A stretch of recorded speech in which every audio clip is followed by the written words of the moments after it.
Hi friends, നമസ്കാരം. ഏവർക്കും challenger ആപ്പിലേക്ക് സ്വാഗതം. എറിക്സൺ, ബന്ദൂര, തോണ്ടൈക്ക് മൂന്ന് വ്യത്യസ്ത വ്യക്തികളാണ് കേട്ടോ. അപ്പോ ഇന്നത്തെ സെഷനിൽ നമ്മൾ ഈ മൂന്ന് വ്യത്യസ്തമായിട്ടുള്ള വ്യക്തികളെയാണ് നമ്മൾ ചർച്ച ചെയ്യുന്നത്. അപ്പൊ എന്തുകൊണ്ടാണ് ഈ വ്യത്യസ്തരായിട്ടുള്ള ആളുകളെ നമ്മൾ ചർച്ച ചെയ്യുന്നതെന്ന് ചോദിച്ചു കഴിഞ്ഞാല്, നമ്മൾ സാധാരണ എല്ലാ പഠന ക്ലാസ്സുകളിലും നമ്മൾ എല്ലാവരും ഇവിടെ ക്ലബ് ചെയ്ത് ഒരു സ്പെസിഫിക് പാറ്റേണിലാണ് പോകുന്നത്. ആ പാറ്റേൺ ബ്രേക്ക് ചെയ്യാൻ വേണ്ടിയിട്ടാണ് വ്യത്യസ്തരായിട്ടുള്ള ആളുകളെ നമ്മളോട് ഒന്നിച്ച് പഠിക്കുന്നത്. അപ്പൊ എന്താണ് ഇവരുടെ കോൺട്രിബ്യൂഷൻസ് എന്ന് നമുക്കൊന്ന് പരിശോധിക്കാം. ഫ്രണ്ട്സ്, ഏറ്റവും ആദ്യം നമ്മൾ കാണുന്നത് എറിക്സൺ എന്ന് പറയുന്ന ഒരു വ്യക്തിയാണ്. എറിക് എറിക്സൺ എന്ന് പറഞ്ഞു കഴിഞ്ഞാൽ നമുക്കറിയാം, ഇദ്ദേഹം ഒരു സൈക്കോ അനാലിസിസ് എന്ന് പറയുന്ന ഒരു സ്കൂൾ ഓഫ് തോട്ടിന്റെ പരിധിയിൽ വരുന്ന ഒരാളാണ് എറിക് എറിക്സൺ. ഇദ്ദേഹത്തെ കുറിച്ച് നമ്മുടെ പരീക്ഷയിൽ സ്ഥിരം ക്വസ്റ്റ്യൻ ഉണ്ട്. പ്രത്യേകിച്ചും ഇദ്ദേഹത്തിന്റെ ഘട്ടങ്ങൾ, ഇദ്ദേഹത്തിന്റെ സിദ്ധാന്തവുമായി ബന്ധപ്പെട്ട വിവിധ ഘട്ടങ്ങളുടെ അകത്തു നിന്നും ഘട്ടങ്ങളുടെ പ്രായപരിധി, അതിന്റെ അകത്ത് മറ്റ് ചില പോയിന്റുകൾ ഒക്കെ നമ്മുടെ എക്സാമിനേഷൻ ചോദിക്കുന്നത്. അപ്പൊ എറിക് എറിക്സൺ നിങ്ങൾ വളരെ വ്യക്തമായിട്ടൊന്ന് പഠിച്ചു വെച്ചിരിക്കുക. വളരെ യൂസ്ഫുൾ ആയിട്ടുള്ള ഒരു വ്യക്തിയാണ് കേട്ടോ. ഫ്രണ്ട്സ്, എറിക് എറിക്സൺ എന്ന് പറയുമ്പോൾ നമ്മുടെ മനസ്സിലേക്ക് എത്തേണ്ടുന്ന അദ്ദേഹത്തിന്റെ സിദ്ധാന്തത്തിന്റെ പേരാണ് സൈക്കോ സോഷ്യൽ ഡെവലപ്മെന്റൽ സ്റ്റേജസ്, അല്ലെങ്കിൽ മനോസാമൂഹ്യ വികാസ ഘട്ടങ്ങൾ. സൈക്കോ സോഷ്യൽ ഡെവലപ്മെന്റൽ സ്റ്റേജസ് അല്ലെങ്കിൽ മനോസാമൂഹിക വികസന ഘട്ടങ്ങൾ അഥവാ വികാസ ഘട്ടങ്ങൾ. മനോസാമൂഹിക സൈക്കോ സോഷ്യൽ ഡെവലപ്മെന്റൽ സ്റ്റേജ്. ഏറ്റവും ആദ്യം നിങ്ങൾ അതാണ് മനസ്സിൽ വെക്കേണ്ടത്. എറിക് എറിക്സന്റെ സ്റ്റേജുകൾ എന്തൊക്കെയാണ്? മനോ സാമൂഹിക വികാസ ഘട്ടങ്ങൾ. ഫ്രണ്ട്സ്, ഇവിടെ ടോട്ടൽ 8 സ്റ്റേജസ് ഉണ്ട് കേട്ടോ. 8 എണ്ണം. 8 എണ്ണം നമ്മൾ പഠിക്കണം, അല്ലാതെ വേറെ നിവൃത്തിയില്ല. പക്ഷേ ഇത് അധികം കട്ടിയുള്ള വാക്കുകളൊന്നും അല്ല. ചില വാക്കുകൾ മാത്രമായിരിക്കും നിങ്ങൾക്ക് ചെറിയൊരു കൺഫ്യൂഷൻ വരിക. അതും വലിയ ബുദ്ധിമുട്ടുള്ളതൊന്നുമല്ല കേട്ടോ. ഈസി ആയിട്ട് നിങ്ങൾക്ക് മാർക്ക് സ്കോർ ചെയ്യാൻ പറ്റും. നിങ്ങൾ എന്റെ കൂടെ വന്നാൽ മാത്രം മതി കേട്ടോ. 8 സ്റ്റേജുകളാണ് എറിക് എറിക്സന്റെ മനോസാമൂഹിക വികാസ ഘട്ടത്തിൽ ഉള്ളത്. ഫ്രണ്ട്സ്, ഇവിടെ ഇദ്ദേഹം എന്താ പറയുന്നത്? ഇദ്ദേഹം പറയുന്നത് ഒരു വ്യക്തി ജനിച്ച് വളർന്ന് വലുതാകുന്നതിന്റെ ഇടയിൽ ഒരു 8 ഘട്ടങ്ങളിൽ കൂടെയാണ് സഞ്ചരിക്കുക. ഓരോ ഘട്ടങ്ങളിലും ഇദ്ദേഹം വിജയകരമായി ക്രോസ് ചെയ്താൽ ഇദ്ദേഹത്തിന് ലഭിക്കുന്ന ഒരു കഴിവുണ്ട്. ഓരോ ഘട്ടം വിജയകരമായി ക്രോസ് ചെയ്യുമ്പോഴും ഈ വ്യക്തിക്ക് ഓരോ കഴിവുകൾ വെച്ച് ലഭിക്കും. ഇനി ഈ ഘട്ടം വിജയിക്കുന്നില്ലെങ്കിലോ ഇദ്ദേഹം ഒരു നെഗറ്റീവ് ആയിട്ടുള്ള ഒരു അവസ്ഥയിലേക്ക് മാറാൻ സാധ്യതയുണ്ട്. ഇദ്ദേഹത്തിന് സമൂഹത്തോടുള്ള ഒരു ആറ്റിറ്റ്യൂഡ് തന്നെ ചിലപ്പോൾ മാറിപ്പോകാൻ സാധ്യതയുണ്ട്. അതായത് ഒരു പോസിറ്റീവും ഒരു നെഗറ്റീവുമായിട്ടുള്ള കാര്യങ്ങൾ ഇവരുടെ കോൺഫ്ലിക്റ്റിൽ കൂടെയാണ് ഓരോ ഘട്ടവും കടന്നു പോകുന്നത്. അതായത് ഓരോ ഘട്ടത്തിലും ഒരു പോസിറ്റീവായിട്ടുള്ള കാര്യം, ഒരു നെഗറ്റീവ് ആയിട്ടുള്ള കാര്യം, അവർ രണ്ടുപേരും തമ്മിലുള്ള ഒരു കോൺഫ്ലിക്റ്റിൽ കൂടെയാണ് നമ്മൾ കടന്നു പോകുന്നത്. ആ ഘട്ടം വിജയിച്ചാൽ പോസിറ്റീവായിട്ടുള്ള ഒരു കഴിവ് നമുക്ക് കിട്ടുന്നു. ആ ഘട്ടം വിജയിക്കുന്നില്ല എങ്കിലോ നമ്മൾ അതിന്റെ നെഗറ്റിവിറ്റിയുടെ പിടിയിലായി പോകുന്നു. അപ്പൊ ഓരോ കോൺഫ്ലിക്റ്റുകൾ, ഓരോ ഘട്ടത്തിലും ഓരോ വ്യത്യസ്ത കോൺഫ്ലിക്റ്റുകളാണ് നമുക്കുള്ളത്. പ്രായത്തിനനുസരിച്ച് നമ്മളുടെ ആത്മസംഘർഷങ്ങൾ കൂടി വരും, അല്ലെങ്കിൽ വ്യത്യസ്തമായി കൊണ്ടുവരും. അതിനെല്ലാം തരണം ചെയ്തു വേണം നമ്മൾ അടുത്ത ഘട്ടത്തിലേക്ക് പോകാൻ. ഇതാണ് ബേസിക്കലി നമ്മുടെ എറിക് എറിക്സൺ പറയുന്നത്. അല്ലാതെ നിങ്ങൾ ഇതിന്റെ ആവശ്യമില്ലാത്ത പോയിന്റ് ഒന്നും പഠിച്ച് സമയം കളയരുത് കേട്ടോ. ടോട്ടൽ 8 സ്റ്റേജുകൾ ഉണ്ട്. അപ്പൊ ടോട്ടൽ 8 തരം കോൺഫ്ലിക്റ്റുകൾ ഉണ്ട് എന്നുള്ളത് ശ്രദ്ധിക്കുക. ഉടനെ ഒന്നാമത്തെ സ്റ്റേജാണ് വിശ്വാസം അവിശ്വാസം, ട്രസ്റ്റ് വേഴ്സസ് മിസ്ട്രസ്റ്റ്. എന്താണ് ഫ്രണ്ട്സ് വിശ്വാസം അല്ലെങ്കിൽ അവിശ്വാസം എന്ന് പറഞ്ഞാൽ? ഏറ്റവും ആദ്യം നിങ്ങൾ ശ്രദ്ധിച്ചോണേ, ഈ എറിക് എറിക്സന്റെ സ്റ്റേജുകളുടെ അകത്തെ പ്രായം എക്സാമിന് വളരെ ഇമ്പോർട്ടന്റ് ആണ്. അതിന്റെ കണ്ടന്റ് പഠിക്കുക എന്നതിനേക്കാൾ പ്രാധാന്യം ചിലപ്പോൾ ഈ പ്രായത്തിന് നമ്മുടെ എക്സാമിനേഷൻ ഉണ്ട്. കാരണം മിക്കവാറും ക്വസ്റ്റ്യൻ പേപ്പറിൽ ഈ പ്രായം തന്നിട്ട് എറിക് എറിക്സന്റെ ഏത് സ്റ്റേജ് ആണ് ഇത് എന്ന് ചോദിക്കാറുണ്ട് കേട്ടോ. അപ്പൊ നിങ്ങൾ ശ്രദ്ധിച്ചോണം, വിശ്വാസം അവിശ്വാസം, ട്രസ്റ്റ് മിസ്ട്രസ്റ്റിന്റെ പ്രായം എന്ന് പറയുന്നത് 0 to 1 ഇയർ. ജനിച്ച് ആ ആദ്യത്തെ 1 വയസ്സ് വരെയുള്ള കാലഘട്ടത്തിലാണ് ട്രസ്റ്റ് മിസ്ട്രസ്റ്റ്, വിശ്വാസം അവിശ്വാസം എന്ന് പറഞ്ഞ അവസ്ഥയിൽ ഇരിക്കുന്നത്. ഫ്രണ്ട്സ്, ഒരു വയസ്സ് വരെയുള്ള ഒരു കുട്ടിയെ സംബന്ധിച്ചിടത്തോളം ആ കുട്ടിക്ക് എന്താണ് ഏറ്റവും കൂടുതൽ വേണ്ടത്? സ്നേഹം, പരിചരണം, സുരക്ഷിതത്വം, ഇതൊക്കെയല്ലേ വേണ്ടത്.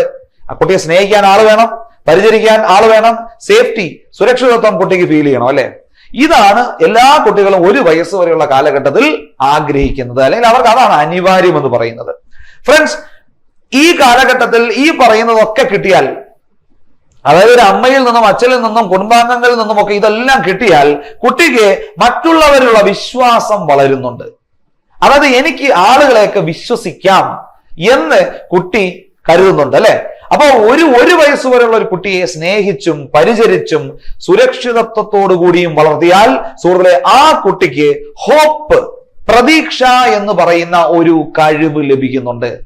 അതിനെയാണ് നമ്മൾ ഈഗോ സ്ട്രെങ്ത് എന്ന് പറയുന്നത്. അതുകൊണ്ട് ഈഗോ സ്ട്രെങ്ത് എന്ന് പറഞ്ഞാൽ എന്താണെന്ന് അറിയാമോ? നമുക്ക് ലഭിക്കുന്ന ഒരു ശേഷി, ഒരു സ്കിൽ, അല്ലെങ്കിൽ ഒരു കപ്പാസിറ്റി, ഒരു കഴിവ്, അതിനെയാണ് ഈഗോ സ്ട്രെങ്ത് എന്ന് വിളിക്കുന്നത്.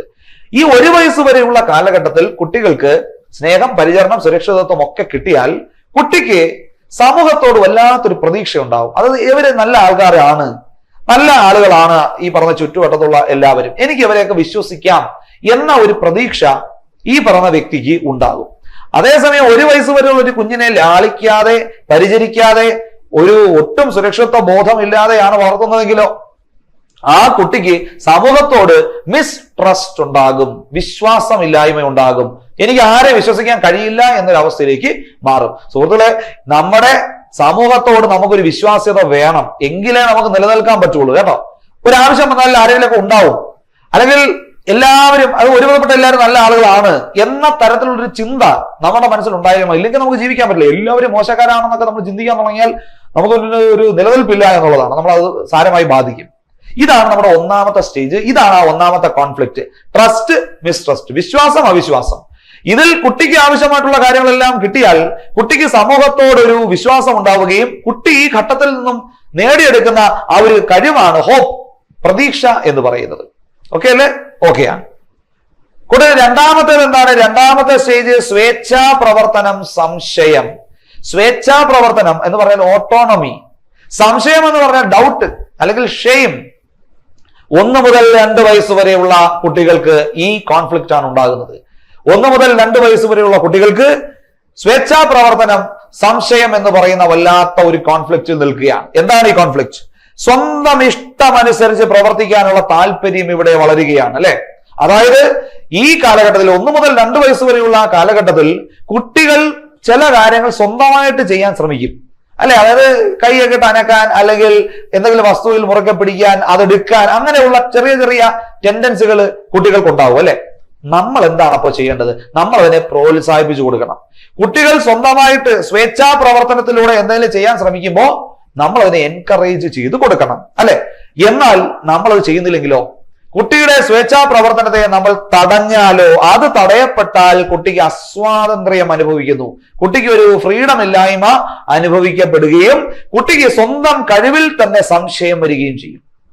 അപ്പോ ഒരു കുട്ടി 1 മുതൽ 2 വയസ്സ് വരെ പ്രായത്തിലുള്ള ഒരു കുട്ടിക്ക് സ്വന്തമായിട്ട് എന്തെങ്കിലും കാര്യം ചെയ്യാൻ ശ്രമിക്കുമ്പോൾ അതിനെ തടയാനാണ് നിങ്ങളുടെ പുറപ്പാടെങ്കിൽ ഓർത്തോളൂ, ആ കുട്ടിക്ക് എപ്പോഴും സ്വന്തം കഴിവിൽ ഒരു സംശയം ഭയങ്കരമായിട്ട് ഉണ്ടാവും. അത് വല്ലാതെ കുട്ടിയെ ബാധിക്കും, അത് വളർന്ന് വലുതായാലും അത് ഉണ്ടാവും. അതേസമയം നിങ്ങൾ ആ കുട്ടിയെ പ്രോത്സാഹിപ്പിച്ചാലോ, ആ കുട്ടിക്ക് വിൽ എന്ന ഒരു ഈഗോ സ്ട്രെങ്ത് കിട്ടുകയാണ്. വില്ലെന്ന് പറഞ്ഞാൽ എന്താ? എന്നെ കൊണ്ട് കഴിയും എന്ന ഒരു ചിന്ത. കാരണം എന്താ? എന്നെ കൊണ്ട് കഴിയുമെന്ന് വീട്ടുകാരുടെ പ്രോത്സാഹനത്തിൽ നിന്നും എനിക്ക് കാര്യം മനസ്സിലായി. എന്നെ അത് അനുവദിച്ചില്ലായിരുന്നെങ്കിലോ എനിക്ക് എന്റെ കഴിവിൽ തന്നെ ആകെ വല്ലാത്ത ഒരു സംശയം ഉണ്ടായേനെ. ആ ഒരു അവസ്ഥയാണ് ഈ ഒരു സ്റ്റേജിന്റെ പ്രത്യേകത. അപ്പോ ഈ സ്റ്റേജിന്റെ പേരെന്താന്ന് ചോദിച്ചു കഴിഞ്ഞാൽ സ്വേച്ഛാ പ്രവർത്തനം, സംശയം എന്നാണ്, അല്ലെങ്കിൽ ഓട്ടോണമി വേഴ്സസ് ഡൗട്ട്, അല്ലെങ്കിൽ ഷെയിം. ഇവിടെ കുട്ടി സ്വന്തമായിട്ട് പല കാര്യങ്ങളും ചെയ്യാൻ ആഗ്രഹിക്കുന്നു, അത് തടയപ്പെട്ടാൽ അസ്വാതന്ത്ര്യം, കുട്ടിക്ക് സ്വന്തം കഴിവിൽ സംശയം തോന്നുന്നു. അതേസമയം അതിൽ പ്രോത്സാഹനം ലഭിക്കുകയാണെങ്കിലോ കുട്ടിക്ക് ലഭിക്കുന്നത് ആ ഈഗോ സ്ട്രെങ്ത് എന്ന് പറയുന്നത് വിൽ, കഴിവ്, അല്ലെങ്കിൽ എന്നെ കൊണ്ട് പറ്റും എന്ന ആ ഒരു അവസ്ഥയിലേക്ക്, മാനസികാവസ്ഥയിലേക്ക് കുട്ടി എത്തുന്നു. എന്ത് കാര്യവും എന്നെ കൊണ്ട് സാധിക്കും എന്നൊരു കോൺഫിഡൻസിലേക്ക് കുട്ടി എത്തുകയാണ്.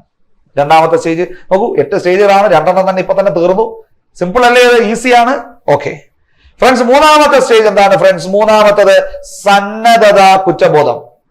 Initiative versus guilt.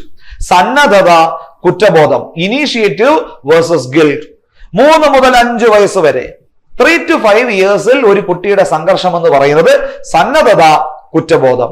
എന്താണ് ഫ്രണ്ട്സ്? പുതിയ കാര്യങ്ങൾ ചെയ്തു നോക്കാനും പരാജയത്തെ നേരിടാനുമുള്ള കഴിവുകൾ വികസിക്കുന്ന ഘട്ടം. 3 മുതൽ 5 വയസ്സ് വരെയുള്ള കുട്ടികൾ പല കാര്യങ്ങളും എക്സ്പെരിമെന്റ് ചെയ്യും അല്ലെ. അവിടെ കിടക്കുന്ന ഒരു റിമോട്ടിന്റെ ബാറ്ററി തുറന്നു നോക്കാൻ ശ്രമിക്കും. ഒരു പേന കൈ കിട്ടി കഴിഞ്ഞാൽ അതിന്റെ അടപ്പ് ഊരി അതിന്റെ അടിഭാഗമൊക്കെ ഒന്ന് ഇളക്കാൻ ശ്രമിക്കും അല്ലെ. എന്ത് കാര്യവും പുതിയതായിട്ട് പല കാര്യങ്ങളും എക്സ്പെരിമെന്റ് ചെയ്ത് തുടങ്ങുന്ന കാലഘട്ടമാണ് ഈ 3 to 5 years. തൊട്ട് മുമ്പത്തെ ഘട്ടത്തിൽ എന്തായിരുന്നു? ചില കാര്യങ്ങൾ സ്വന്തമായിട്ട് ചെയ്യാൻ തുടങ്ങുന്നു എന്നതായിരുന്നു എങ്കിൽ ഇവിടെ എക്സ്പെരിമെന്റ് ചെയ്ത് തുടങ്ങുകയാണ്. പല കാര്യങ്ങളും പുതിയതായിട്ട് ചെയ്തു തുടങ്ങുകയാണ്. ഫ്രണ്ട്സ്, ഇങ്ങനെയുള്ള കാലഘട്ടത്തിൽ നമ്മൾ കുട്ടിയെ പ്രോത്സാഹിപ്പിക്കുകയാണ് വേണ്ടത്. അവൻ അവൻ്റെതായിട്ടുള്ള പുതിയൊരു കാര്യം ചെയ്യുമ്പോൾ അതിനെ ഒരിക്കലും തടയാൻ നിൽക്കരുത് കേട്ടോ. അങ്ങനെ തടഞ്ഞാലോ കുട്ടിക്ക് ജീവിതകാലം മുഴുവൻ ഒരു വല്ലാത്തൊരു കുറ്റബോധം ഉണ്ടാവും. എന്ത് ചെയ്താലും കുട്ടിക്ക് വല്ലാത്തൊരു കുറ്റബോധം ഉണ്ടാവും. ഞാൻ ചെയ്യുന്നത് തെറ്റാണ് എന്ന ഒരു മാനസികാവസ്ഥയിൽ കുട്ടിയെത്തും. അങ്ങനെ ഒരിക്കലും വരരുത്. കാരണം അത് കുട്ടിയുടെ ഒരു മുന്നോട്ടുള്ള ജീവിതത്തെ സാരമായി ബാധിക്കും. അപ്പോ കുട്ടി പല കാര്യങ്ങളും എക്സ്പെരിമെന്റ് ചെയ്യാൻ തുടങ്ങുമ്പോൾ അത് പ്രോത്സാഹിപ്പിക്കുക. അപ്പോ നമുക്ക് ആ കാലഘട്ടത്തിലെ കുട്ടികൾക്ക് കിട്ടുന്ന ഒരു ഈഗോ സ്ട്രെങ്ത് ആണ് പർപ്പസ്. പർപ്പസ് എന്ന് പറയുന്നത് ലക്ഷ്യം അല്ലെ. ഒരു ലക്ഷ്യബോധം കുട്ടിക്കുണ്ടാവും. കാരണം പുതിയ പുതിയ കാര്യങ്ങൾ എക്സ്പെരിമെന്റ് ചെയ്യാൻ എന്റെ വീട്ടുകാരെന്നെ അനുവദിച്ചു.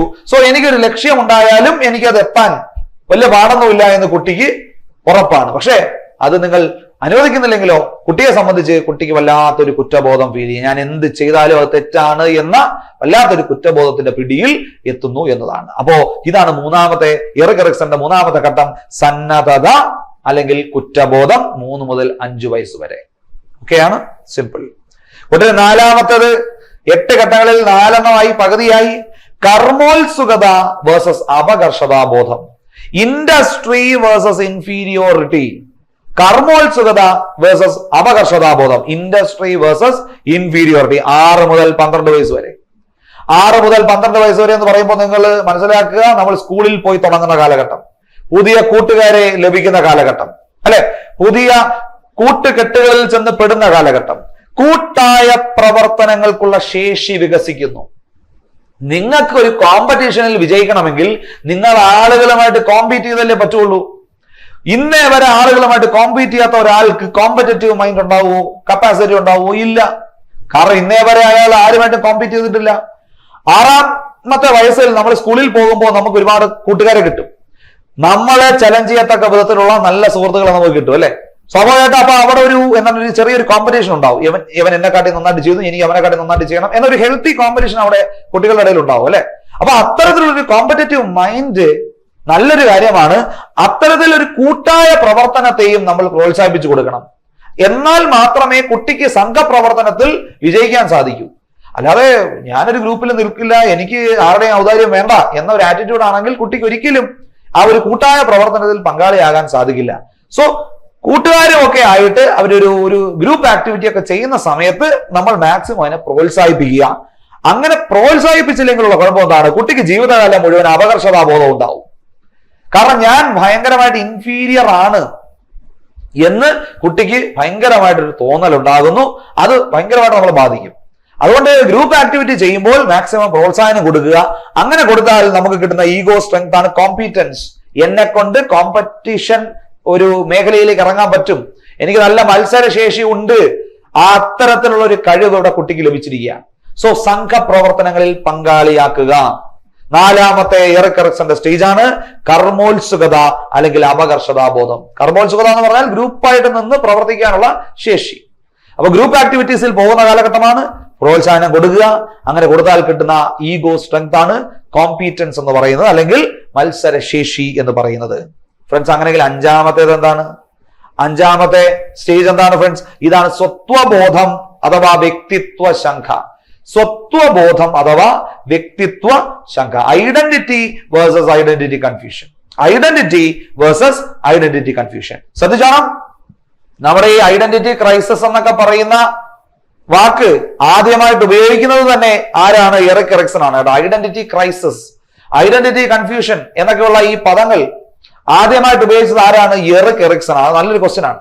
ആരാണ് ഐഡന്റിറ്റി ക്രൈസിസ് എന്ന വാക്ക് ആദ്യമായിട്ട് ഉപയോഗിച്ചത്? Erik Erikson. ഒരു 12 മുതൽ 20 വയസ്സിൽ കൗമാര കാലഘട്ടത്തിലാണ് ഈ ഒരു കോൺഫ്ലിക്റ്റിൽ നമ്മൾ എത്തുന്നത്, സംഘർഷത്തിൽ. എന്താണ് കൂട്ടരെ ഇത്? സ്വത്വബോധം, വ്യക്തിത്വ ശങ്ക. എന്റെ ഐഡന്റിറ്റി എന്താണ് എന്ന ഒരു സെർച്ചിങ് ആണ് ഇവിടെ നടക്കുന്നത്. ഞാൻ ആരാണ്?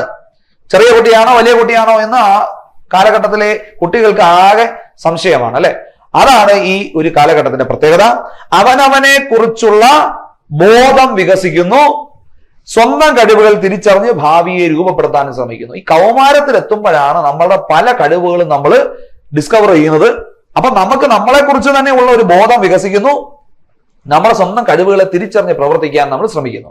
ആ സമയത്ത് നിങ്ങളുടെ വീട്ടുകാർ പറയാണ് വേണ്ട, നീ അത് ചെയ്യണ്ട എന്ന് പറഞ്ഞാൽ ഫ്രണ്ട്സ്, സ്വാഭാവികമായിട്ടും നമുക്ക് ഈ വ്യക്തിത്വ ശങ്ക എന്ന് പറയുന്ന ഒരു അവസ്ഥയിലേക്ക് നമ്മൾ പോകാൻ സാധ്യതയുണ്ട്. കാരണം ഞാൻ കൊച്ചുകുട്ടി ആയതുകൊണ്ടാണോ ഇനി വീട്ടുകാർ അങ്ങനെ പറഞ്ഞത് എന്ന ലെവലിൽ കുട്ടി എത്തുകയും അത് നമ്മുടെ മുന്നോട്ടുള്ള ജീവിതത്തെ സാരമായി ബാധിക്കുകയും ചെയ്യും.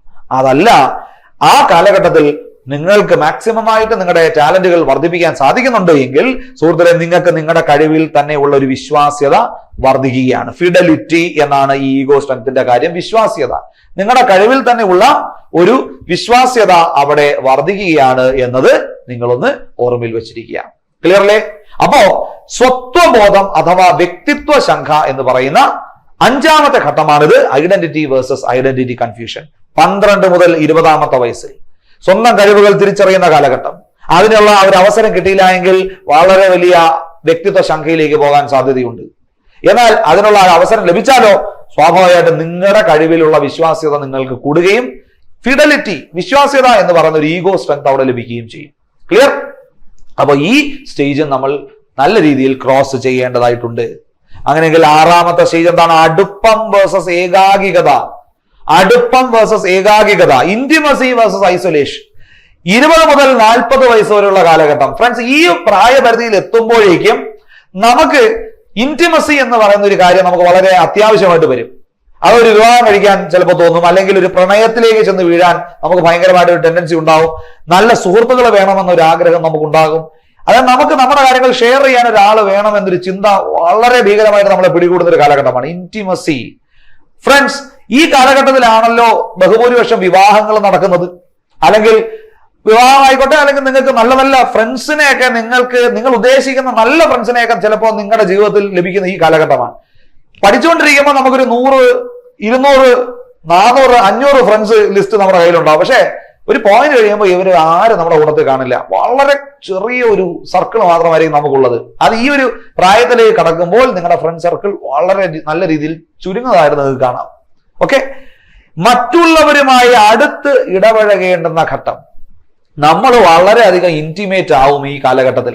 പണ്ടത്തെ പോലെയല്ല. പണ്ടൊക്കെ നമ്മൾ കുട്ടികളുടെ ഇടയിൽ നിൽക്കുമ്പോൾ ഇന്റിമസി ഉണ്ട്, പക്ഷെ അതൊന്നും നമ്മുടെ ഒരു 20ാമത്തെ വയസ്സിന് ശേഷമുള്ള ഒരു ഇന്റിമസിന് അത്രയില്ല. നമ്മൾ വളരെ ഫാമിലി ആയിട്ട് ഇന്റിമേറ്റ് ആവും. നമ്മുടെ പേഴ്സണൽ ആയിട്ടുള്ള പല കാര്യങ്ങളും നമ്മൾ ഷെയർ ചെയ്യാൻ തുടങ്ങും. മറ്റുള്ളവരുമായിട്ട് നമ്മൾ അടുത്ത് ഷെയർ ചെയ്യാനുള്ള ഒരു മെന്റാലിറ്റി തുടങ്ങുന്ന കാലഘട്ടമാണിത്.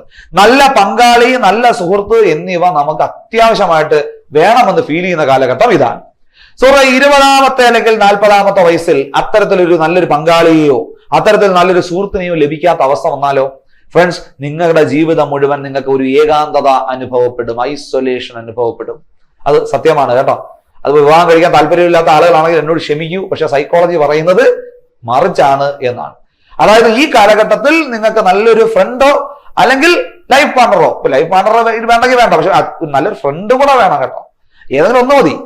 അപ്പൊ അങ്ങനെ നിങ്ങൾക്ക് കിട്ടിയിട്ടുണ്ടെങ്കിൽ, നിങ്ങൾക്ക് നല്ലൊരു പാർട്ണറെയോ ഫ്രണ്ടിനെയോ ആ കാലഘട്ടത്തിൽ നിങ്ങൾക്ക് ലഭിച്ചിട്ടുണ്ടെങ്കിൽ, നിങ്ങൾക്ക് ലവ്, സ്നേഹം എന്ന് പറയുന്ന ഒരു ഈഗോ സ്ട്രെങ്ത് നിങ്ങൾക്ക് ഉണ്ടാവും. നിങ്ങൾക്ക് ആളുകളെ സ്നേഹിക്കാനുള്ള ഒരു മനസ്സ് തീർച്ചയായിട്ടും ഉണ്ടാകും. അതല്ല, നിങ്ങൾക്ക് ഈ കാലഘട്ടത്തിൽ നിങ്ങൾക്ക് അത് കിട്ടുന്നില്ല എങ്കിലോ നമ്മൾ ഏകാന്തത, ഏകാകികതയിലേക്ക് പോകാനുള്ള ഒരു അവസ്ഥയുണ്ട്. വല്ലാതെ ഒരു ലോൺലിനെസ് നമ്മൾ അനുഭവിക്കാൻ സാധ്യതയുണ്ട്. അതാണ് ഇവിടെ പറഞ്ഞിരിക്കുന്നത്. ഇതാണ് നമ്മുടെ 6ാമത്തെ സ്റ്റേജ്, അടുപ്പം വേഴ്സസ് ഏകാകികത. ഈ ഒരു കോൺഫ്ലിക്റ്റിൽ നമ്മൾ നിൽക്കുമ്പോൾ നമുക്ക് ആ കോൺഫ്ലിക്റ്റിൽ നമ്മൾ വിജയകരമായി പുറത്തേക്ക് വരണം എങ്കിൽ നമുക്ക് ലവ് അല്ലെങ്കിൽ സ്നേഹം എന്ന ഒരു ഈഗോ സ്ട്രെങ്ത് കിട്ടും. അല്ലാത്ത പക്ഷം നമ്മുടെ ജീവിതകാലം മുഴുവൻ ഏകാകികത, ഐസൊലേഷൻ ആയിരിക്കുമെന്നാണ് എറിക് എറിക്സൺ പറയുന്നത്. ക്ലിയർലേ? അങ്ങനെയെങ്കിൽ നമ്മുടെ സെക്കൻഡ് ലാസ്റ്റ് ഘട്ടത്തിലേക്ക് വരികയാണ്. 7ാമത്തെ. നോക്കൂ, ഘട്ടങ്ങൾ പോയത് പറഞ്ഞില്ല. 7ാമത്തെ ഘട്ടമാണ് ക്രിയാത്മകത അല്ലെങ്കിൽ മന്ദത, അല്ലെങ്കിൽ ജനറേറ്റിവിറ്റി അല്ലെങ്കിൽ ക്രിയേറ്റിവിറ്റി വേഴ്സസ് സ്റ്റാഗ്നേഷൻ. എന്താണ് ഫ്രണ്ട്സ് ഇതിന്റെ ഒരു പ്രത്യേകത? 40 മുതൽ 60 വയസ്സിലേക്ക് കടക്കുമ്പോൾ, നിങ്ങൾ വിവാഹമൊക്കെ കഴിഞ്ഞ് മക്കളൊക്കെ ആയെന്ന് വിചാരിക്കുക. ഒരു 40-60 വയസ്സൊക്കെ ആകുമ്പോഴേക്കും നിങ്ങളുടെ ഫുൾ കോൺസെൻട്രേഷൻ നിങ്ങളുടെ മക്കളിലേക്കായിരിക്കും അല്ലെ. എന്നാൽ അതിനു മുമ്പ് നിങ്ങൾ കുട്ടികൾ ശ്രദ്ധിക്കില്ല എന്നല്ല, അപ്പൊ നിങ്ങൾക്ക് നിങ്ങളുടേതായിട്ടുള്ള ചില ആവശ്യങ്ങളൊക്കെ ആ സമയത്ത് നിങ്ങൾ ഇമ്പോർട്ടൻസ് കൊടുക്കും. എന്നാൽ ഒരു 40 to 60 years എന്നൊക്കെ പറയുമ്പോൾ നമ്മൾ ഫുള്ളായിട്ട് ഡെഡിക്കേറ്റഡ് ആയിട്ട് ഈ കുട്ടികൾക്ക് വേണ്ടിയിട്ടായിരിക്കും നമ്മൾ നിൽക്കുന്നത്. അല്ലാത്തവരുണ്ട്, ഇല്ലെന്നല്ല. പക്ഷെ ബഹുഭൂരിപക്ഷം കേസുകൾ അങ്ങനെയല്ല. നമ്മൾ അടുത്ത തലമുറയെ ഉയർത്തിക്കൊണ്ടുവരാനാണ് നമ്മൾ ശ്രമിക്കുന്നത്. കുഞ്ഞുങ്ങളെ പരിചരിച്ചുകൊണ്ട് അടുത്ത തലമുറയ്ക്കായി പ്രവർത്തിക്കാൻ ആഗ്രഹിക്കുന്ന ഘട്ടം, അവർക്ക് നല്ലത് പറഞ്ഞു കൊടുക്കുക, അവർക്ക് വേണ്ടിയിട്ട് നമ്മൾ പ്രയത്നിക്കുക എന്ന ലെവലിൽ നമ്മൾ എത്തി നിൽക്കുകയാണ് അല്ലെ.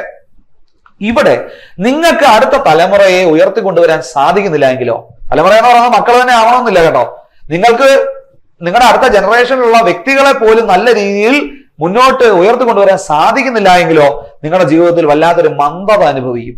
എന്നെ കൊണ്ട് ഇനി ഒന്നിനും കൊള്ളില്ലേ എന്ന രീതിയിൽ നിങ്ങൾക്ക് വല്ലാത്തൊരു സ്റ്റാഗ്നേഷൻ അനുഭവപ്പെടും. അതേസമയം നിങ്ങൾക്ക് മക്കളെയോ അടുത്ത തലമുറയോ ഉയർത്തിക്കൊണ്ടുവരാൻ സാധിച്ചാലോ നിങ്ങൾക്ക് ലഭിക്കുന്ന ഈഗോ സ്ട്രെങ്ത് ആണ് കെയർ അല്ലെ. കെയർ എന്ന് പറയുന്ന ഒരു ഈഗോ സ്ട്രെങ്ത് നിങ്ങൾക്ക് ലഭിക്കുന്നുണ്ട്. കാരണം നിങ്ങൾ അത്തരത്തിലാണ് നിങ്ങൾ ഈ പറയുന്ന അടുത്ത തലമുറയെ ഉയർത്തിക്കൊണ്ടുവന്നിട്ടുള്ളത്. നിങ്ങൾക്ക് ലഭിക്കുന്ന ഈഗോ സ്ട്രെങ്ത് ആണ് കെയർ. അതല്ല, നിങ്ങൾക്ക് അത്തരത്തിലൊരു തലമുറയെ ഉയർത്തിക്കൊണ്ടുവരാൻ സാധിക്കുന്നില്ലെങ്കിലോ ലൈഫിലുടനീളം മന്ദത അല്ലെങ്കിൽ സ്റ്റാഗ്നേഷൻ ആയിരിക്കും അനുഭവം. ഇതാണ് നമ്മുടെ ക്രിയാത്മകത അല്ലെങ്കിൽ ക്രിയേറ്റിവിറ്റി, ജനറേറ്റിവിറ്റി വേഴ്സസ് സ്റ്റാഗ്നേഷൻ എന്നതുകൊണ്ട് നമ്മൾ അർത്ഥമാക്കുന്നത്. നിങ്ങൾക്ക് ക്രിയേറ്റീവായിട്ട് അല്ലെങ്കിൽ ജനറേറ്റീവായിട്ട് എന്തെങ്കിലുമൊക്കെ ചെയ്യാൻ പറ്റുന്നുണ്ടോ? ഉണ്ടെങ്കിൽ നല്ലത്, നിങ്ങൾക്ക് കെയർ എന്ന് പറയുന്ന ഒരു ഈഗോ സ്ട്രെങ്ത് കിട്ടും. ഇല്ലെങ്കിൽ നിങ്ങൾ ഈ പറഞ്ഞ മന്ദതയിലേക്ക് വീഴാൻ സാധ്യതയുണ്ട്. അങ്ങനെയെങ്കിൽ എറിക് എറിക്സന്റെ അവസാനത്തെ 8ാമത്തെ ഘട്ടം കോൺഫ്ലിക്റ്റ് എന്താണ്? സമ്പൂർണതാബോധം, നിരാശ, ഇന്റഗ്രിറ്റി വേഴ്സസ് ഡെസ്പെയർ.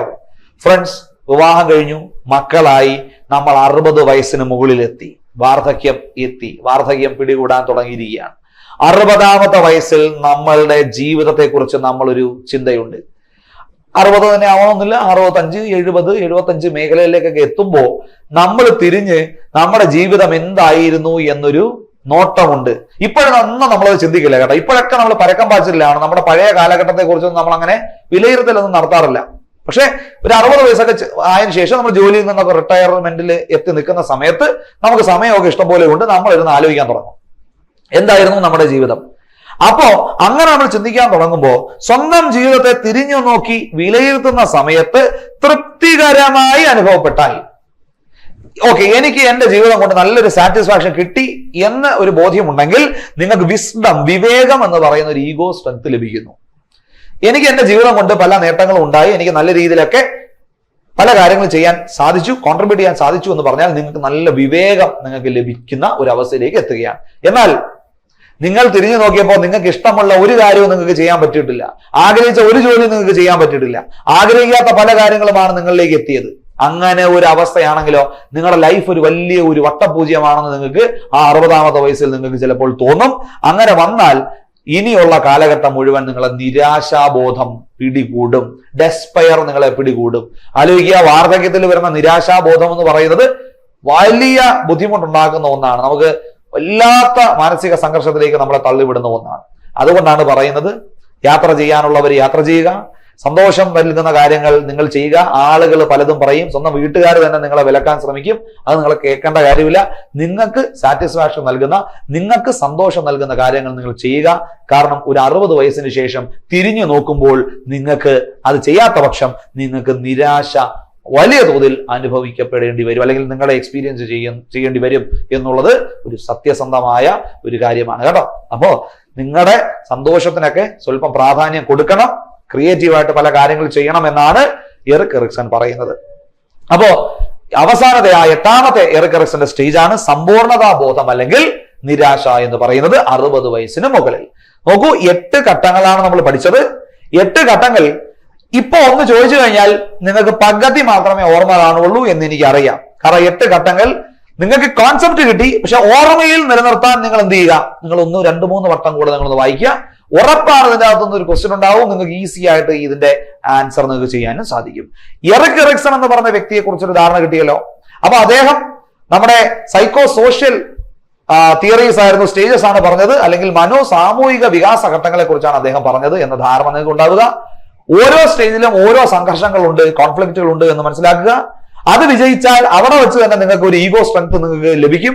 വിജയിച്ചില്ലെങ്കിൽ അതിന്റെ നെഗറ്റിവിറ്റിയുടെ പിടിയിലേക്ക് നിങ്ങൾ വീണു പോകുമെന്നാണ് എറിക് എറിക്സൺ പറഞ്ഞത്. ഏറെക്കുറെ ഓക്കെയാണ്. ക്ലിയർ ആണ്. ഇനി നിങ്ങൾ 2-3 വട്ടം കൂടെ ഒന്ന് വായിക്കുമ്പോൾ നിങ്ങൾക്ക് പൂർണ്ണമായിട്ട് അതിന്റെ ആ ഒരു സീക്വൻസ് നിങ്ങൾക്ക് മനസ്സിലാവും കേട്ടോ. അങ്ങനെയെങ്കിൽ ഫ്രണ്ട്സ് നമ്മൾ അടുത്ത വ്യക്തിയിലേക്ക് പോവുകയാണ്. തോണ്ടൈക്കിനെ കുറിച്ച് ക്വസ്റ്റ്യൻ ഇല്ലാത്ത പരീക്ഷകൾ വളരെ കുറവാണ് അല്ലെ. തോണ്ടൈക്ക് എന്ന് പറയുന്ന ആ വ്യക്തിയുമായി ബന്ധപ്പെട്ട് എന്താണ് ഫ്രണ്ട്സ് നമുക്ക് പഠിക്കേണ്ടത്? നിങ്ങൾക്ക് അറിയാമല്ലോ, തോണ്ടൈക്ക് എന്ന് പറയുന്ന വ്യക്തി ഒരു ബിഹേവിയറിസ്റ്റ് ആണ്.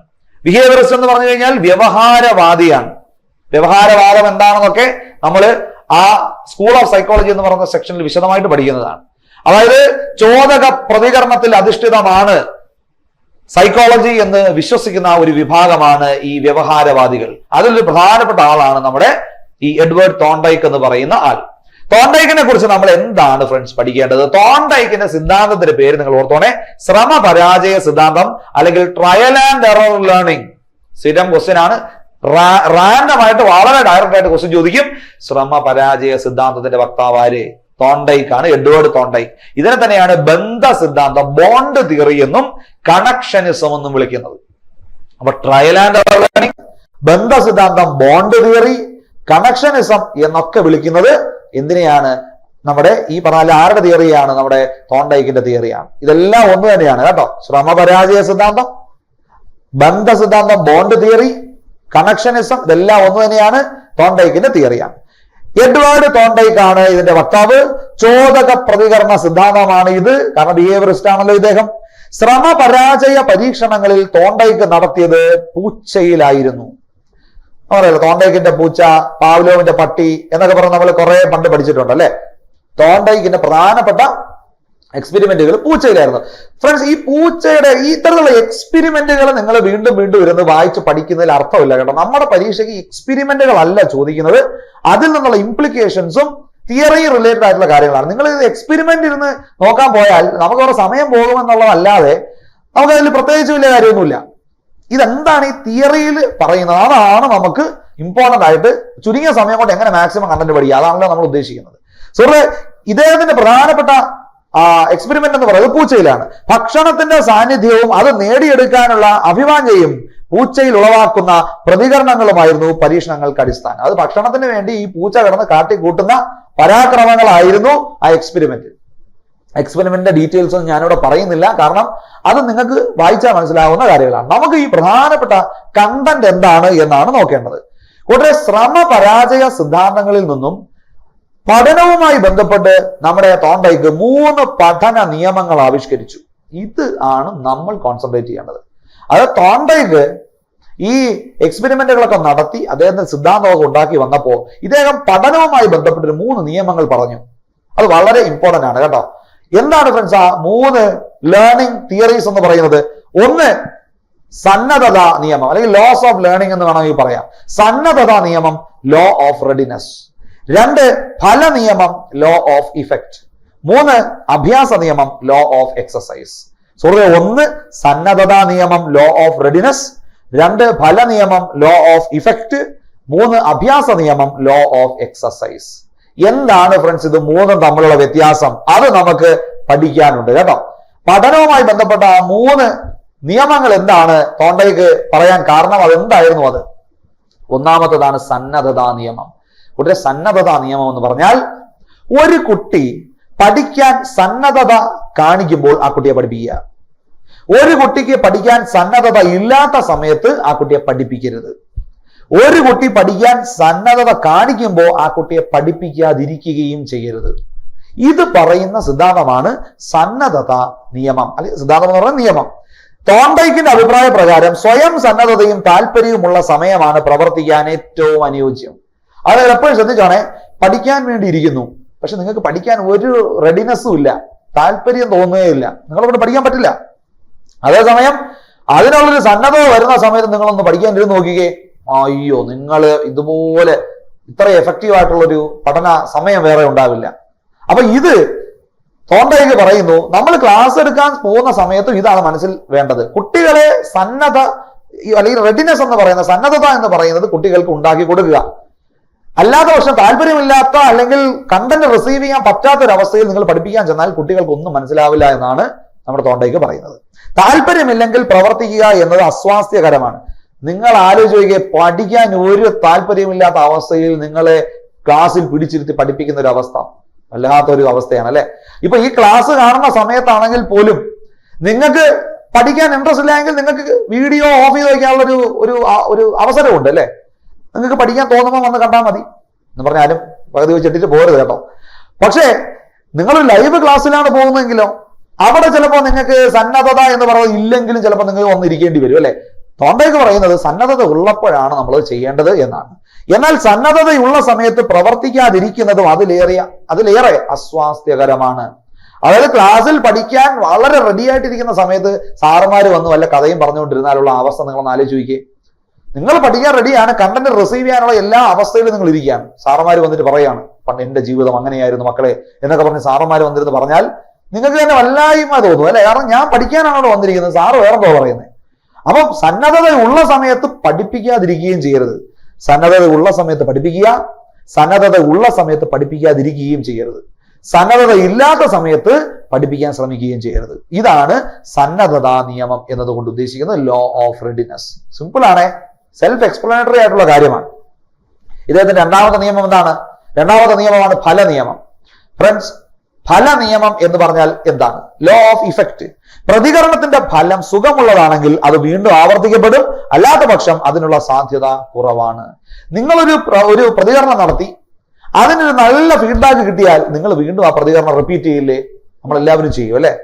അതേസമയം നിങ്ങൾക്ക് എന്താണ് ഈ പ്രതികരണം നടത്തിയിട്ട് ഒരു നല്ല ഫീഡ്ബാക്ക് അല്ല കിട്ടുന്നതെങ്കിലോ മോശമായിട്ടുള്ള ഫീഡ്ബാക്ക് ആണ് കിട്ടുന്നതെങ്കിലോ നിങ്ങൾ പിന്നെ അത് ചെയ്യാൻ പോകാറില്ല. ക്ലാസ്സിൽ നിന്ന് സംസാരിക്കുമ്പോൾ ടീച്ചറിന്റെ വഴക്ക് കേട്ടപ്പോൾ നമ്മൾ പിന്നീട് അത് സംസാരിക്കാൻ പോകാൻ നിനക്കടാറില്ല. കാരണം നമുക്കറിയാം ടീച്ചറിന്റെ വഴക്ക് കേൾക്കേണ്ടി വരും. ക്ലാസ്സിൽ ആൻസർ പറഞ്ഞപ്പോൾ ടീച്ചറിന്റെ കയ്യിൽ നിന്ന് ഒരു മുട്ടായി കിട്ടി, നല്ലൊരു കാര്യമാണ് അല്ലെ. അപ്പൊ സ്വാഭാവികമായിട്ട് നമ്മൾ എന്താ ചെയ്യുന്നത്? അടുത്ത ചോദ്യത്തിന് നമ്മൾ ആൻസർ പറയാൻ വേണ്ടി ശ്രമിക്കും. അപ്പൊ നമ്മുടെ പ്രവൃത്തിയുടെ ഫലത്തിനനുസരിച്ച് നമ്മൾ ആ പ്രവൃത്തി ആവർത്തിക്കുകയോ ഇല്ലയോ എന്നുള്ളത് നമ്മൾ മനസ്സിലാക്കേണ്ട ഒരു കാര്യമാണ് എന്നുള്ളത് നിങ്ങൾ ഓർക്കുക. അപ്പൊ ഇത് പഠനത്തിൽ നമുക്ക് എങ്ങനെയാണ് ഉപയോഗിക്കാൻ സാധിക്കുക? കുട്ടികൾ ആൻസർ പറയുമ്പോൾ നല്ല രീതിയിൽ നിങ്ങൾ അവരെ പ്രോത്സാഹിപ്പിക്കുക. കുട്ടികൾ പോസിറ്റീവായിട്ടുള്ള കാര്യം ചെയ്യുമ്പോൾ നിങ്ങൾ കുട്ടിയെ പ്രോത്സാഹിപ്പിക്കുക. മോശമായിട്ടുള്ള കാര്യം ചെയ്യുമ്പോൾ അത് മോശമാണ് എന്ന് തന്നെ പറഞ്ഞു കൊടുക്കുക. അങ്ങനെ വരുമ്പോൾ എന്താണ്, കുട്ടികൾ എന്താണ് ആ ഒരു എഫക്റ്റിന്റെ ബേസിസിൽ പല പ്രവൃത്തികളും സ്ട്രെങ്തൻ ചെയ്ത് അല്ലെങ്കിൽ ഇല്ലാതെയാക്കി എടുക്കാൻ ഉള്ള ഒരു മാനസികാവസ്ഥയിൽ എത്തും എന്നാണ് തോണ്ടയ്ക്ക് പറയുന്നത്. അപ്പോ നമ്മൾ ചെയ്യുന്ന പ്രവൃത്തികളുടെ ഫലമാണ് ആ പ്രവൃത്തിയുടെ സ്ട്രെങ്ത് കൂട്ടുകയോ കുറയ്ക്കുകയോ ചെയ്യുന്നത് എന്നാണ് തോണ്ടയ്ക്ക് പറയുന്നത്. ഇതാണ് ലോ ഓഫ് ഇഫക്റ്റ് അല്ലെങ്കിൽ ഫല നിയമം. അപ്പൊ ഒന്നാമത്തത് സന്നദ്ധതാ നിയമം, രണ്ടാമത്തത് ഫല നിയമം, മൂന്നാമത്തതാണ് അഭ്യാസ നിയമം, ലോ ഓഫ് എക്സസൈസ്. എന്താണ് ഫ്രണ്ട്സ് അഭ്യാസ നിയമം? ചോദക പ്രേരിതമായ ഒരു പ്രതികരണം എത്ര കൂടുതൽ ആവർത്തിക്കപ്പെടുന്നുവോ അത്ര കൂടുതൽ അത് നിലനിൽക്കും. എന്നാൽ അഭ്യാസം ലഭിക്കുന്നില്ലെങ്കിൽ ആ ബന്ധം ശിഥിലമാകും എന്നാണ് ഈ നിയമം പറയുന്നത്. ഫ്രണ്ട്സ്, അതായത് നിങ്ങൾ എത്രത്തോളം റിപ്പീറ്റ് ചെയ്യുന്നോ അത്രത്തോളം അത് നിങ്ങളുടെ മനസ്സിൽ കയറാനല്ലേ സാധ്യത. ഇപ്പൊ ക്ലാസ്സിൽ ഞാൻ ആൻസർ ചോദിക്കുന്നു, നിങ്ങൾ ആൻസർ പറയുന്നു, വീണ്ടും ചോദിക്കുന്നു, വീണ്ടും ആൻസർ പറയുന്നു. ഇതിങ്ങനെ റിപ്പീറ്റ് ചെയ്യും തോറും ഈ ചോദ്യം കാണുന്ന മാത്രയിൽ തന്നെ നിങ്ങൾക്ക് ആൻസറിലേക്ക് എത്താനുള്ള കഴിവ് നിങ്ങൾക്ക് കിട്ടും. അതേസമയം ഞാൻ ക്ലാസ്സിൽ ചോദിക്കുന്നു, നിങ്ങളൊന്നും മിണ്ടുന്നില്ല, നിങ്ങൾ ഒട്ടും റെസ്പോണ്ട് ചെയ്യുന്നില്ല. എക്സാമിനേഷൻ ഇതേ ചോദ്യം വരുമ്പോഴും നിങ്ങൾ അങ്ങനെയായിരിക്കും, നിങ്ങൾക്ക് പെട്ടെന്ന് ആൻസർ നിങ്ങളിലേക്ക് എത്തില്ല. അപ്പോ the more you practise the more you recall. നമ്മളൊരു സ്റ്റിമുലസിനെതിരായ ചോദകത്തിനെതിരായുള്ള ഒരു പ്രതികരണം നിങ്ങൾ എത്രത്തോളം റിപ്പീറ്റ് ചെയ്യുന്നു അത്രത്തോളം ആ ചോദകവും പ്രതികരണവും തമ്മിലുള്ള ബന്ധം ഇംപ്രൂവ് ആകുന്നു എന്നാണ് ഇവിടെ തോണ്ടയ്ക്ക് പറയുന്നത്. ഇതെങ്ങനെയാണ് വിദ്യാഭ്യാസത്തിൽ ഇമ്പോർട്ടൻസ് ആയിട്ടുള്ളത്? നിങ്ങൾ കൊടുക്കുന്ന ഒരു സ്റ്റിമുലസിന് ആ കുട്ടിയെ കൊണ്ട് എന്ത് ചെയ്യുക? റെസ്പോണ്ട് ചെയ്യിപ്പിക്കുക. അല്ല വെറുതെ ചെന്ന് എന്തെങ്കിലും ലെക്ചർ ചെയ്തിട്ട് വരരുത്. ക്വസ്റ്റ്യൻ ചോദിക്കുക, റെസ്പോണ്ട് ചെയ്യിപ്പിക്കുക, അത് വീണ്ടും റിപ്പീറ്റ് ചെയ്യിപ്പിക്കുക. സ്വാഭാവികമായിട്ടും ഈ കുട്ടി പരീക്ഷ ഹാളിൽ ചെല്ലുമ്പോൾ ഇതേ ക്വസ്റ്റ്യൻ വരുമ്പോൾ കുട്ടിക്ക് ഓർമ്മയുണ്ടാവും, ഇത് ഞാൻ കൂടുതൽ പ്രാക്ടീസ് ചെയ്തതാണ്, എനിക്കിത് എഴുതാൻ പറ്റും. പ്രാക്ടീസ് ചെയ്യുന്നില്ലെങ്കിലോ, എക്സസൈസ് ചെയ്യുന്നില്ലെങ്കിലോ, അഭ്യസിക്കുന്നില്ലെങ്കിലോ അതിന്റെ സ്ട്രെങ്ത് വീണ്ടും ഇല്ലാതാകുമെന്നാണ് തോണ്ടയ്ക്ക് പറയുന്നത്. അഭ്യാസ നിയമത്തെ രണ്ടായി തിരിച്ചിട്ടുണ്ട്, പ്രയോഗ നിയമവും പ്രയോഗരാഹിത്യ നിയമവും. അതായത് law of use, law of disuse. അതായത് നിങ്ങളൊരു കാര്യം കൂടുതൽ യൂസ് ചെയ്യും തോറും അത് സ്ട്രെങ്തൻഡ് ആയിക്കൊണ്ടിരിക്കും നിങ്ങളുടെ ഒരു സ്വഭാവം. അത് ഒട്ടും യൂസ് ചെയ്യുന്നില്ലെങ്കിലോ അത് ഇല്ലാതായിക്കൊണ്ടിരിക്കും. നിങ്ങൾ മോക്ക് ടെസ്റ്റ് എഴുതുന്നതോടൊപ്പം അല്ലെങ്കിൽ എഴുതുമ്പോൾ തന്നെ നിങ്ങൾക്ക് എന്ത് ചെയ്യുന്നുണ്ട്? നിങ്ങൾക്ക് അതിന്റെ ഒരു ഗുണം നിങ്ങൾക്ക് ഇമ്പ്രൂവ് ആയി വരും. നിങ്ങൾ ടെസ്റ്റുകളൊന്നും എഴുതുന്നില്ലെങ്കിലോ നിങ്ങൾക്ക് ഒരിക്കലും അതിന്റെ ഒരു എഫക്റ്റ് ഉണ്ടാവില്ല. അപ്പോൾ കൂടുതൽ യൂസ് ചെയ്യും തോറും നിങ്ങൾക്ക് അത് സ്ട്രെങ്തൻഡ് ആയി വരും. കൂടുതൽ ഡിസ്യൂസ് നടക്കും തോറും നിങ്ങൾക്ക് അതിന്റെ സ്ട്രെങ്ത് കുറഞ്ഞു വരും. ഇതാണ് law of use, law of disuse. പ്രയോഗ നിയമവും പ്രയോഗരാഹിത്യ നിയമവും. അപ്പോ നമ്മുടെ അഭ്യാസ നിയമത്തെ തന്നെ രണ്ടായിട്ട് ഡിവൈഡ് ചെയ്തിട്ടുണ്ട്. പ്രയോഗ നിയമം, പ്രയോഗരാഹിത്യ നിയമം. അത് സിമ്പിൾ ആയിട്ടുള്ള പോയിന്റാണ്. തോണ്ടൈക്കിന്റെ പഠന നിയമങ്ങളെ അറിയപ്പെടുന്നത് പഠനത്രയം അല്ലെങ്കിൽ ട്രൈലോജി ഓഫ് ലേണിംഗ് എന്നാണ്. Very very important. തോണ്ടൈക്കിന്റെ ഈ പ്രധാനപ്പെട്ട ഈ 3 നിയമങ്ങളെ വിളിക്കുന്നത് പഠനത്രയം എന്നാണ്, അല്ലെങ്കിൽ ട്രൈലോജി ഓഫ് ലേണിംഗ്. പഠനത്രയം അല്ലെങ്കിൽ ട്രൈലോജി ഓഫ് ലേണിംഗ്. എക്സാമിന് ക്വസ്റ്റ്യൻ വന്നിട്ടുണ്ട്, തോണ്ടൈക്കിന്റെ പഠനത്രയത്തിൽ ഉൾപ്പെടാത്ത നിയമം ഏത്? അത് തോണ്ടൈക്കിന്റെ ട്രൈലോജി ഓഫ് ലേണിംഗിൽ ഉൾപ്പെടാത്ത നിയമം ഏത് എന്നും പറഞ്ഞ് എക്സാമിന് ചോദിച്ചിട്ടുണ്ട്. അപ്പൊ ഫ്രണ്ട്സ്, തോണ്ടൈക്ക് പൂച്ചയിലാണ് എക്സ്പെരിമെന്റ് നടത്തിയത്. അദ്ദേഹത്തിന്റെ ഒരു പ്രധാനപ്പെട്ട സിദ്ധാന്തമാണ് ട്രയൽ ആൻഡ് എറർ ലേണിംഗ്, ശ്രമ പരാജയ സിദ്ധാന്തം. അതിന്റെ അകത്തു നിന്നും തന്നെയാണ് അദ്ദേഹം ഈ പ്രധാനപ്പെട്ട 3 നിയമങ്ങൾ, പഠനവുമായി ബന്ധപ്പെട്ട പഠനത്രയങ്ങൾ, ട്രൈലോജി ഓഫ് ലേണിംഗ് പറഞ്ഞത്. സന്നദ്ധതാ നിയമം, ഫല നിയമം, അഭ്യാസ നിയമം എന്ന് പറയുന്ന 3 നിയമങ്ങൾ. അത് വളരെ ഇമ്പോർട്ടന്റ് ആണ്, എക്സാമിന് ചോദിച്ചിട്ടുണ്ട്. ഓക്കെ. ഒരു തവണ തോണ്ടൈക്കിനെ കുറിച്ച് മറ്റൊരു ക്വസ്റ്റ്യൻ കൂടെ വന്നിട്ടുണ്ട്. ഒരു സ്യൂട്ട് കേസിൽ ഒരാള് ഒരു താക്കോല് ഇട്ടിട്ട് ഇടത്തോട്ടും വലത്തോട്ടും തിരിച്ചുകൊണ്ടിരിക്കുകയാണ്. സൂട്ട് കേസ് തുറക്കുന്നതേ ഇല്ല. വീണ്ടും ഇദ്ദേഹം പലവട്ടം ശ്രമിക്കുകയും പരാജയപ്പെടുകയും ചെയ്തു. അവസാനം ഇദ്ദേഹത്തിന് സൂട്ട് കേസ് തുറക്കാൻ സാധിച്ചു. ഇത് എന്ത് സിദ്ധാന്തവുമായി ബന്ധപ്പെട്ട് നിൽക്കുന്നതാണ്?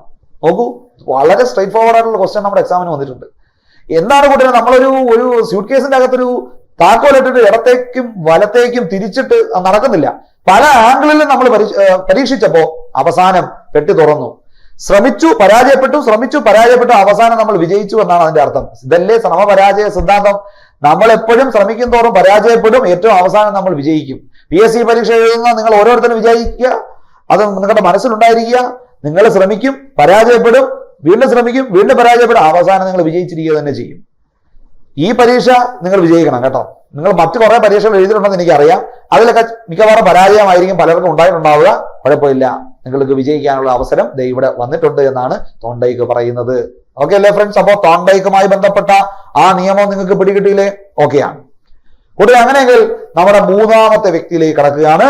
ഇദ്ദേഹമാണ് ബന്ദൂര, ആൽബർട്ട് ബന്ദൂര.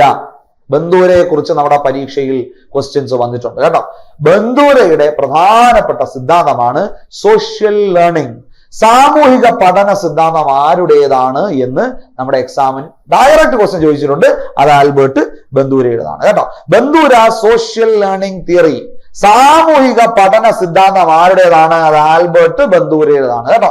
ആൽബർട്ട് ബന്ദൂരയുടേതാണ്.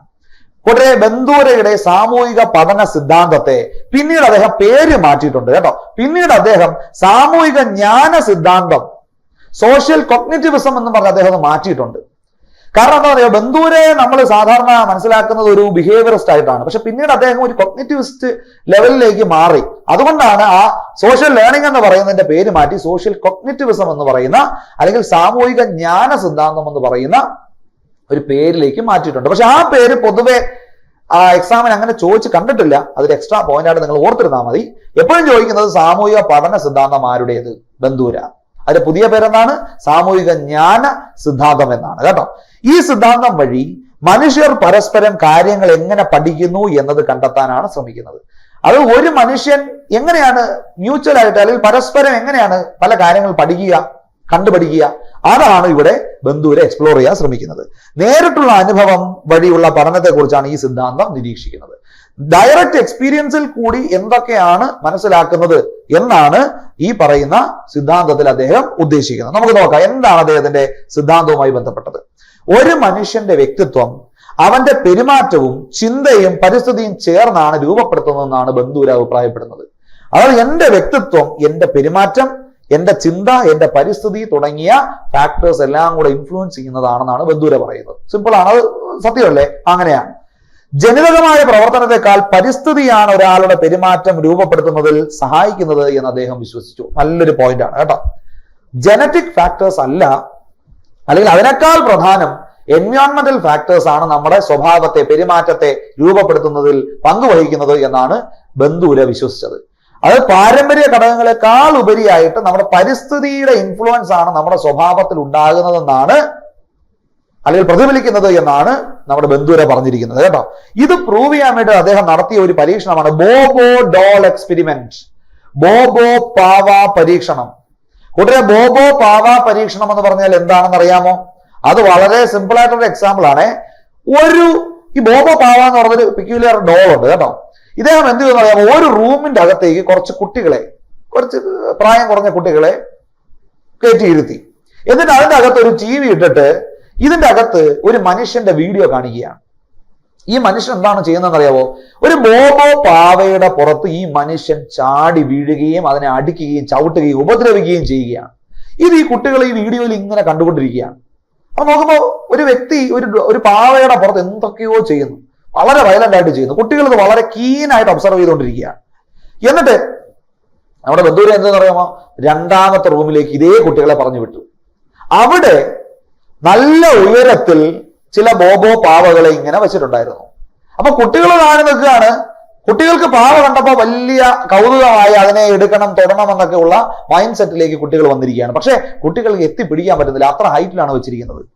അപ്പൊ ഇതിന്റെ പ്രശ്നം എന്താണ്, കുട്ടികൾക്ക് പാവ എടുക്കണം എന്നുള്ളൊരു മൈൻഡ് സെറ്റിലേക്ക് വന്നപ്പോഴേക്കും കിട്ടുന്നില്ല. കുട്ടികൾ ആകെ ഫ്രസ്ട്രേറ്റഡ് ആയി, ദേഷ്യമായി, കിട്ടാത്തതിന്റെ ഒരു വല്ലാത്തൊരു ഇറിറ്റേറ്റഡ് മൈൻഡിലേക്ക് കുട്ടികൾ നിൽക്കുകയാണ്. ഈ സമയത്ത് ഇതേ കുട്ടികളെ നമ്മുടെ ബന്ധുവിനെ എന്ത് ചെയ്യുന്ന അറിയാം, മൂന്നാമത്തെ ഒരു റൂമിലേക്ക് കൊണ്ടുപോയി. ഈ മൂന്നാമത്തെ റൂമിൽ എന്താ സംഭവിച്ചിരിക്കുന്നത്? ഈ മൂന്നാമത്തെ റൂമിൽ നമ്മുടെ ഈ കുട്ടികൾക്ക് കയ്യെത്തും ദൂരത്തിൽ തന്നെയാണ് പാവകളെ വച്ചിരിക്കുന്നത് കേട്ടോ. കയ്യെത്തും ദൂരത്തിൽ തന്നെയാണ് പാവകളെ വച്ചിരിക്കുന്നത്. ഈ മൂന്നാമത്തെ റൂമിൽ കുട്ടികൾക്ക് കയ്യെത്തും ദൂരത്ത് തന്നെയാണ് പാവകളെ വച്ചിരിക്കുന്നത്. അപ്പൊ ഇവിടെ നിങ്ങൾ ശ്രദ്ധിക്കണേ, നേരത്തെ പാവകൾ ആദ്യമായിട്ട് കണ്ട കുട്ടികൾ വലിയ ആവേശത്തിലായിരുന്നു. പക്ഷേ പാവ കിട്ടാത്തതിന്റെ ഫ്രസ്ട്രേഷൻ മൊത്തം ഈ കുട്ടികളുടെ മനസ്സിലുണ്ട്. ഈ ഒരു അവസ്ഥയിലാണ് കുട്ടികൾക്ക് പാവകളെ കയ്യിലേക്ക് കൊടുത്തിരിക്കുന്നത്. ഇവിടെ ഇപ്പൊ എന്താ സംഭവിച്ചിട്ടുണ്ടാവുക, കുട്ടികൾ ആ പാവയെ ആദ്യത്തെ റൂമിൽ വീഡിയോയിൽ കണ്ട മനുഷ്യൻ എന്താണോ ചെയ്തത് അതേപടി തന്നെ ആ പാവകളെ ചെയ്യാൻ തുടങ്ങുകയാണ്. അതിനെ വലിച്ചു കീറാൻ തുടങ്ങുന്നു, അതിനെ അടിക്കാൻ തുടങ്ങുന്നു, ചവിട്ടാൻ തുടങ്ങുന്നു, എടുത്ത് എറിയുന്നു. അപ്പൊ ഇത് നമ്മുടെ ബന്ധുവിലേക്ക് വലിയൊരു ആശ്ചര്യമായി. കാരണം എന്താ പറയുക, കുട്ടികൾക്ക് ഈ വയലൻസ് എന്ന് പറയുന്നത് കുട്ടികളുടെ മനസ്സിൽ പോലും ഇല്ലാത്ത കാര്യമാണ്. പക്ഷെ ഇവിടെ എന്താ സംഭവിച്ചത്, ഈ കുട്ടികള് ഒരു TV-യിൽ കണ്ട ഒരു കാര്യത്തെ മോഡൽ ചെയ്ത് ഇമിറ്റേറ്റ് ചെയ്തു അല്ലെ.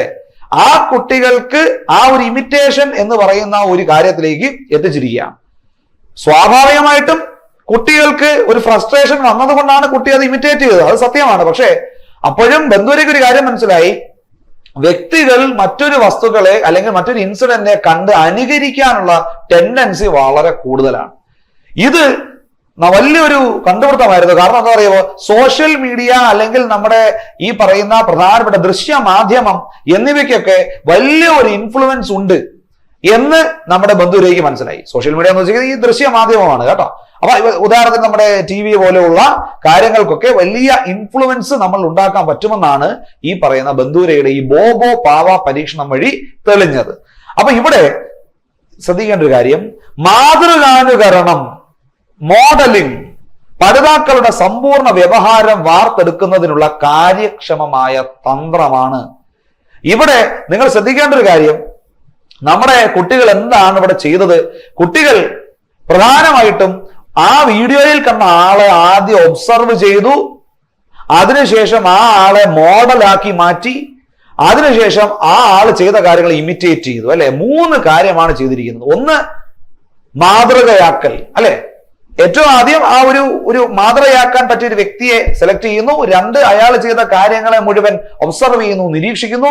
3, ഇമിറ്റേഷൻ അല്ലെങ്കിൽ അനുകരണം എന്ന് പറയുന്ന ഒന്നിലേക്ക് പോയിരിക്കുകയാണ്. ഇത് 3 ഈ കുട്ടികൾ ചെയ്തിട്ടുണ്ട്. ബന്ധുര ഇവിടെ ഒരു കാര്യം വ്യക്തമായിട്ട് പറയുന്നുണ്ട്, ഒരു ടീച്ചർ എന്ന നിലയിൽ നിങ്ങളൊരു മോഡലായിട്ട് മാറിയാൽ അനുകരണ ശീലം കുട്ടികൾക്കുണ്ട് എന്ന് നമുക്കറിയാം. നിങ്ങളൊരു നല്ല മോഡലായാൽ നിങ്ങളെ കുട്ടികൾ മോഡലാക്കുകയും കുട്ടികൾ ഒബ്സർവ് ചെയ്യുകയും അതേപടി അനുകരിക്കുകയും ചെയ്യും. നിങ്ങളൊരു മോശം ടീച്ചർ ആണെങ്കിലോ നിങ്ങളുടെ അതേ സ്വഭാവം കുട്ടികൾ കാണിക്കുമെന്നാണ് ബന്ധുര പറയുന്നത്. അപ്പോ ഒരു അധ്യാപകൻ അല്ലെങ്കിൽ അധ്യാപിക എന്ന നിലയിൽ നിങ്ങളൊരു നല്ലൊരു റോൾ മോഡൽ ആകേണ്ടതിന്റെ ആവശ്യകതയാണ് ബന്ധുരയുടെ ബോബോ പാവ പരീക്ഷണത്തിൽ കൂടെ മനസ്സിലാക്കിയത്. അപ്പോ നമ്മളൊരു നല്ല മാതൃകയാകണം. കുട്ടികൾ നമ്മളെ നിരീക്ഷിക്കും, കുട്ടികൾ നമ്മളെ മാതൃകയാക്കും, കുട്ടികൾ നമ്മളെ അനുകരിക്കാൻ ശ്രമിക്കുമെന്നാണ് ഇവിടെ നമ്മുടെ ബന്ധുര പറയുന്നത്. അപ്പൊ അനുകരിക്കാൻ പറ്റിയ ഉദാത്ത മാതൃകകൾ തിരഞ്ഞെടുക്കാൻ പഠിതാക്കളെ സഹായിക്കലാകണം വിദ്യാഭ്യാസത്തിന്റെ ധർമ്മമെന്ന് ബന്ധുര പറയുന്നു. ദൃശ്യമാധ്യമങ്ങളുടെയും മുതിർന്നവരുടെയും മാതാപിതാക്കളുടെയും പെരുമാറ്റ രീതികളെയും കുട്ടികൾ അനുകരിക്കുകയോ അവലംബിക്കുകയോ ചെയ്യുമെന്ന് തെളിയിച്ചു.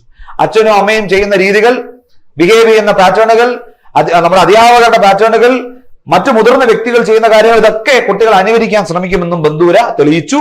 ക്രൂരതയും അക്രമവാസനയും സമൂഹ മനസ്സിലേക്ക് കടന്നു വരുന്നതിന് ദൃശ്യമാധ്യമങ്ങൾ കാരണമാകുന്നു എന്നും നമ്മുടെ ബന്ദൂര അഭിപ്രായപ്പെടുന്നുണ്ട്. ഇപ്പോഴും പല ആളുകളും തർക്കിക്കുന്നുണ്ട് കേട്ടോ. TV കുട്ടികളിൽ വലിയ ഇൻഫ്ലുവൻസ് ഒന്നും ഉണ്ടാക്കുന്നില്ല, വ്യക്തികളിൽ ഇൻഫ്ലുവൻസ് ചെലുത്തുന്നില്ല എന്നാണ്. അത് പൂർണ്ണമായിട്ട് തെറ്റാണ്. ബന്ദൂര അത് ഓൾറെഡി തെളിയിച്ചിട്ടുണ്ട്.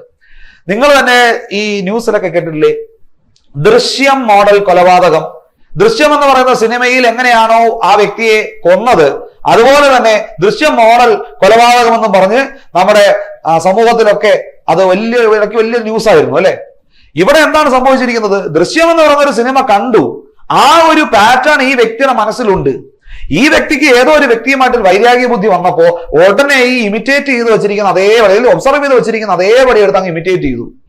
ഇത് നമ്മുടെ ദൃശ്യമാധ്യമങ്ങളുടെ ഒരു വലിയൊരു ഇൻഫ്ലുവൻസ് തന്നെയാണ് എന്നതിൽ ഒരു തർക്കവും ഇല്ല എന്നതാണ് നമ്മളിവിടെ മനസ്സിലാക്കേണ്ടത്. സാമൂഹിക ജ്ഞാന സിദ്ധാന്തത്തിന് അടിസ്ഥാന തത്വങ്ങൾ എന്താണ്? സോഷ്യൽ ലേണിംഗ് എന്ന് പറയുന്നതിന്റെ അടിസ്ഥാന തത്വങ്ങൾ എന്താണ്? സുഹൃത്ത്, ഇവിടെ നിങ്ങൾ ശ്രദ്ധിച്ചോണേ, 3 കാര്യങ്ങളാണ് നിങ്ങൾ ഇവിടെ മനസ്സിലാക്കേണ്ടത്. അതായത് 1, നിരീക്ഷിച്ച് പഠിക്കാൻ വേണ്ടി നമ്മൾ ശ്രമിക്കും. നമ്മൾ ഒബ്സർവ് ചെയ്ത് പഠിക്കാൻ ശ്രമിക്കുന്ന ഒരു വിഭാഗം ആളുകളാണ്. 2, നമ്മൾ മാതൃകയാക്കാൻ പറ്റിയ ആളുകളെ കണ്ടാൽ നമ്മൾ മാതൃകയാക്കും. 3, നമ്മൾ അവരുടെ ചേഷ്ടകൾ, അവരുടെ ബിഹേവിയറുകൾ നമ്മൾ അതേപടി അനുകരിക്കുന്നു. അപ്പൊ ഇങ്ങനെ 3 കാര്യങ്ങൾ, 3 അടിസ്ഥാന തത്വങ്ങളാണ് ബന്ദൂരയുടെ സാമൂഹിക വികസന സിദ്ധാന്തത്തിൽ അല്ലെങ്കിൽ നമ്മുടെ സാമൂഹിക പഠന സിദ്ധാന്തത്തിൽ ഉള്ളത്, സോഷ്യൽ ലേണിംഗിൽ ഉള്ളത്. അപ്പൊ എന്താണ് ഇവിടെ പറയുന്നത്? മറ്റുള്ളവരുടെ പ്രവർത്തികൾ നിരീക്ഷിക്കുക വഴി നാം പഠിക്കുന്നു. ഇതാണ് നിരീക്ഷണ പഠനം. പ്രത്യേക പിൻബലമില്ലാത്ത തന്നെ ഒരു മാതൃകയുടെ സഹായത്തോടെ നമ്മൾ പഠിക്കുന്നു, മോഡലിംഗ്. മറ്റുള്ളവരെ നിരീക്ഷിച്ച് അവരുടെ പെരുമാറ്റം അതേപടി പകർത്താതെ നമ്മുടേതായിട്ടുള്ള ശൈലി അത് അനുകരിക്കുന്നു.